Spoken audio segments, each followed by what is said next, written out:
Assister à la naissance d'un veau est un spectacle spécial. Normalement, ils naissent un par un. C'est pourquoi deux agriculteurs d'Australie-Occidentale ont tout laissé tomber lorsqu'une de leurs vaches a mis bas.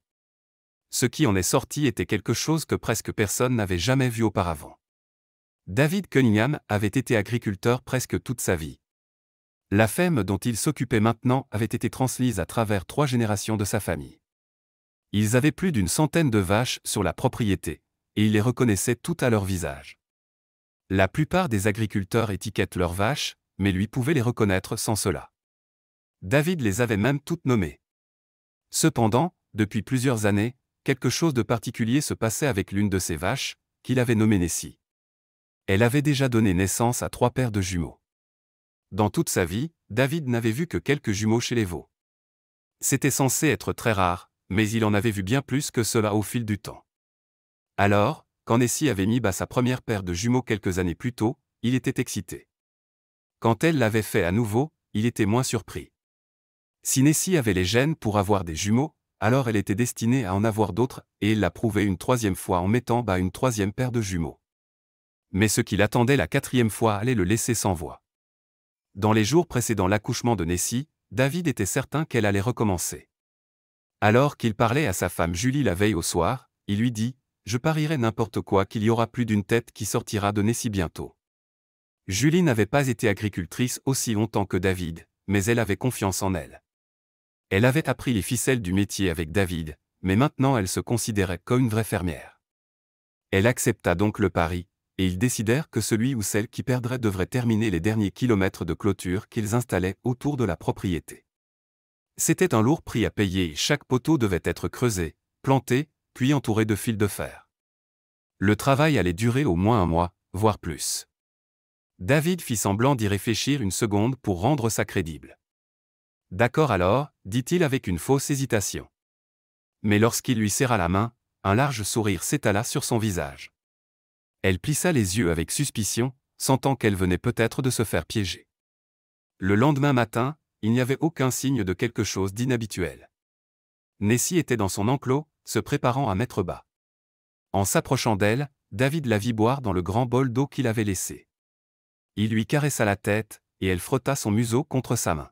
« Bonjour Nessie. Prête à faire des jumeaux aujourd'hui, lui dit-il. Nessie lui répondit par un petit signe avant de s'éloigner vers le fond de l'enclos. Elle doit être fatiguée, pensa-t-il.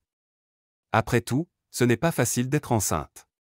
Porteur un veau est une lourde charge pour le corps d'une vache, surtout s'il s'agit de jumeaux, comme David le soupçonnait. Il remplit ensuite la gamelle de Nessie avec un mélange de maïs, d'avoine et d'herbe, puis se mit à ses tâches matinales. Il nourrit les poules, ramassa les œufs et cueillit quelques légumes avant de retourner vers la maison. Il était parti moins d'1 heure, mais pendant ce court laps de temps, tout avait changé. Il jeta un œil dans l'enclos de Nessie.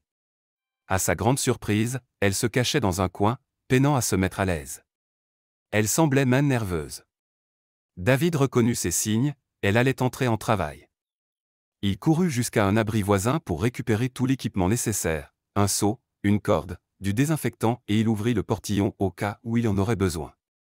Normalement, les vaches mettent bas sans aide, mais dans certains cas, il faut tirer le veau. David était tellement habitué à assister les naissances qu'il se sentait parfois comme un médecin. Lorsqu'il revint à l'enclos, Nessie était déjà allongée sur le flanc. C'est la position typique d'une vache prête à mettre bas.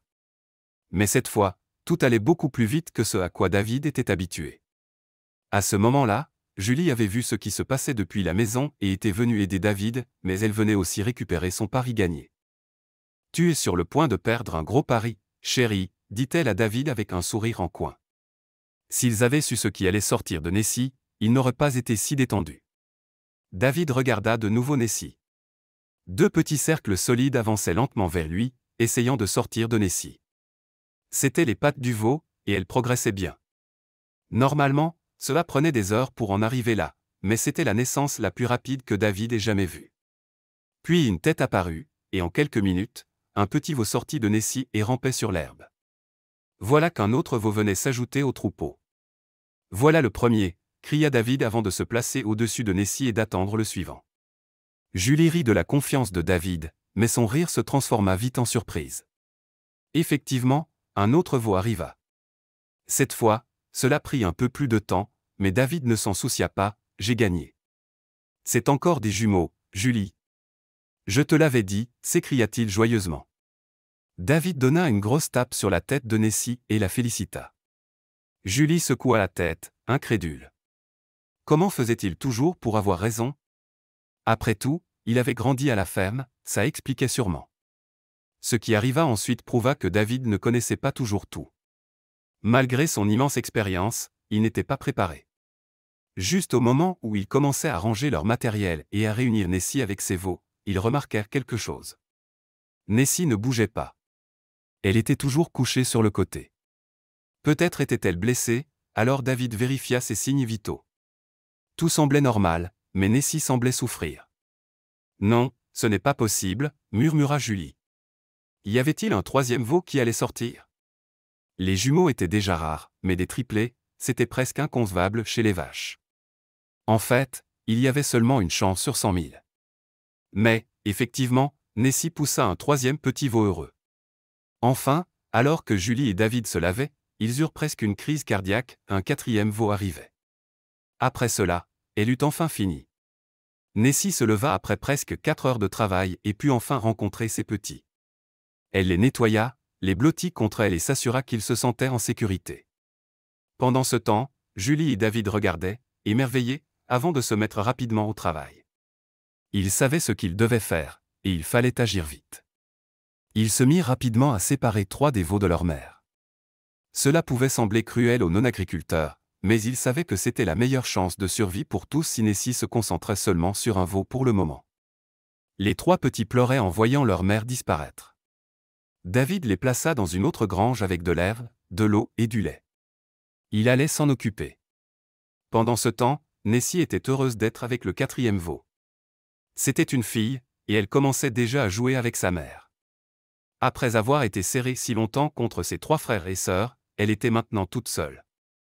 Les naissances chez les vaches peuvent être dangereuses pour la mère et les veaux, surtout lorsqu'il y a plusieurs petits. Les chances de survie diminuent. David surveillait donc de près les 3 veaux séparés. Heureusement, cela s'avéra être la bonne décision. Quelques semaines plus tard, les 3 veaux furent réunis avec leur mère. Nessie était folle de joie de les revoir et présenta les petits au reste du troupeau. Au début, ils étaient un peu confus, mais ils finirent par accueillir les nouveau-nés comme si c'était normal. Pour David et Julie, cependant, ils savaient à quel point c'était un miracle. Et comme on dit, justice est faite, ce mois-là, David et Julie finirent par poser la clôture ensemble. Même s'ils avaient tous les deux perdu le pari, ils avaient vraiment l'impression d'avoir gagné quelque chose. Quelle histoire incroyable! Dites-moi ce que vous en avez pensé dans les commentaires ci-dessous, et n'oubliez pas de liker et de vous abonner pour plus d'histoires incroyables. Et si vous êtes trop impatient, vous pouvez aller sur ma chaîne pour découvrir encore plus d'histoires étonnantes.